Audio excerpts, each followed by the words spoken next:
और special report में आगे आपको वायुसेना में हनी ट्रैप की पूरी दास्तां दिखाएंगे, लेकिन पहले एक बड़ी खबर आ रही है। क्या है ब्रेकिंग न्यूज, रुक करते हैं अभिसार का। ABP breaking news.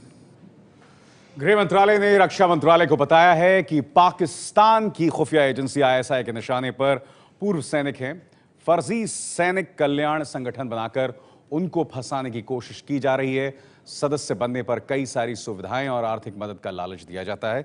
रिटायर होने वाले सैनिक करीब 150 से ज्यादा इनके संपर्क में हैं। कई भूतपूर्व सैनिक कल्याण संगठन खुफिया एजेंसी के रडार पर हैं।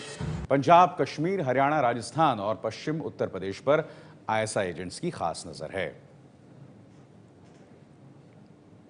और बाकी खबरों के लिए रोमाना जी, इसी से जुड़ी हुई ये खबर, दरअसल आईएसआई का हनी ट्रैप किस तरीके से काम करता है यही हम आपको बताएंगे। हनी ट्रैप यानी शहद का जाल, लेकिन जासूसों की दुनिया में हनी ट्रैप का मतलब होता है लड़कियों का जाल। इसी जाल में फंसाकर पड़ोसी देश पाकिस्तान की खुफिया एजेंसी आईएसआई ने एक देशभक्त को बना दिया गद्दार। आईएसआई ने वायुसेना में हनी ट्रैप के जरिए एक अधिकारी से हासिल कर ली खुफिया जानकारियां। यह अधिकारी अब सलाखों के पीछे है और पुलिस उससे आईएसआई के हनी ट्रैप की जानकारियां निकलवा रही है।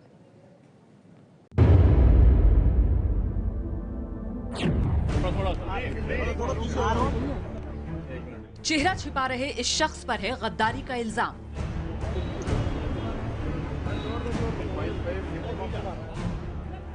वायुसेना का एयरक्राफ्ट्समैन निकला पाकिस्तान का जासूस। देश की खुफिया जानकारियां पाकिस्तान को देने का आरोप इस शख्स पर है और इसे गद्दार बनाया एक लड़की ने। एक लड़की जो दिखती नहीं थी, सिर्फ बोलती थी। लड़की जो सिर्फ एक फरेब थी।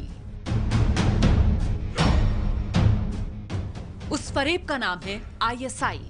ये कहानी है आईएसआई के हनी ट्रैप की।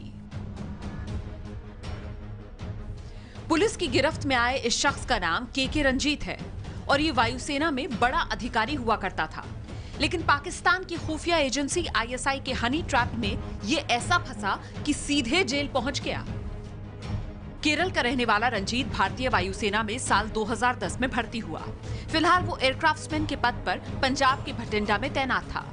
दिल्ली पुलिस की क्राइम ब्रांच और एयरफोर्स मिलिट्री इंटेलिजेंस के ज्वाइंट ऑपरेशन में भटिंडा से ही इसे गिरफ्तार किया गया। रंजीत पर एयरफोर्स से जुड़ी खुफिया जानकारियां आईएसआई को देने का आरोप लगा है।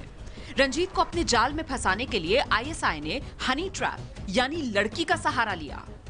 जो मॉडस ऑपरेंडी अपनाया गया है वो हनी ट्रैप वाला मॉडस ऑपरेंडी है।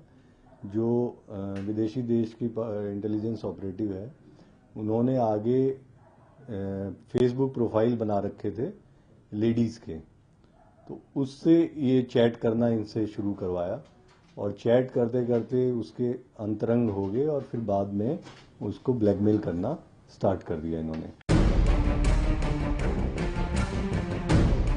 आईएसआई ने फेसबुक पर एक फर्जी लड़की दामिनी मैकनॉट के नाम से अकाउंट बनाकर रंजीत से दोस्ती की। साल 2012 में रंजीत के पास दामिनी मैकनॉट की प्रोफाइल से फ्रेंड रिक्वेस्ट यानी दोस्ती की पेशकश आई। प्रोफाइल में लड़की की खूबसूरत तस्वीर देखकर रंजीत ने फौरन ही दोस्ती कबूल कर ली और फिर बातचीत का सिलसिला चल पड़ा। दोनों में अंतरंग बातें भी होने लगी। दामिनी मैकनॉट ने खुद को ब्रिटिश मैगजीन की कर्मचारी बताया और कहा कि मैगजीन सेना से जुड़ी खबरें छापती है।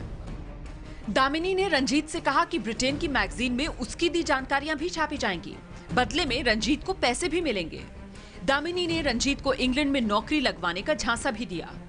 फेसबुक चैट के दौरान ही रंजीत एयरफोर्स से जुड़ी जानकारियां दामिनी को भेजने लगा।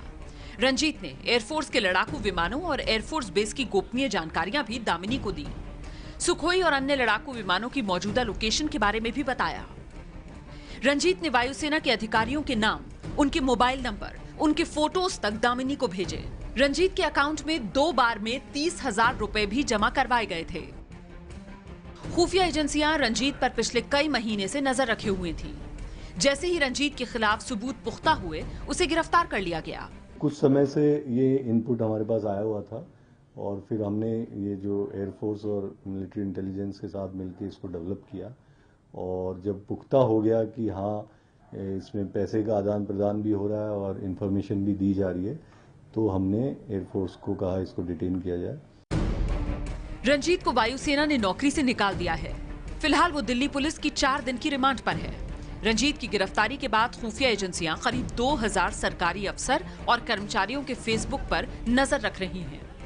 शक है कि इन्हें भी हनी ट्रैप के जाल में फंसाया जा रहा है। हनी ट्रैप यानी लड़कियों का इस्तेमाल करके किसी को फंसाना। लड़कियां पहले तो अपने शिकार को फंसाती हैं, फिर उसे अपनी बातों में उलझाकर उससे जानकारियां निकलवाती हैं। इसके अलावा लड़कियां अपने शिकार के साथ आपत्तिजनक तस्वीरें या बातचीत भी रिकॉर्ड कर लेती हैं और फिर उसे ब्लैकमेल करती हैं। हनी ट्रैप में लड़कियां भी किसी के इशारे पर काम करती हैं।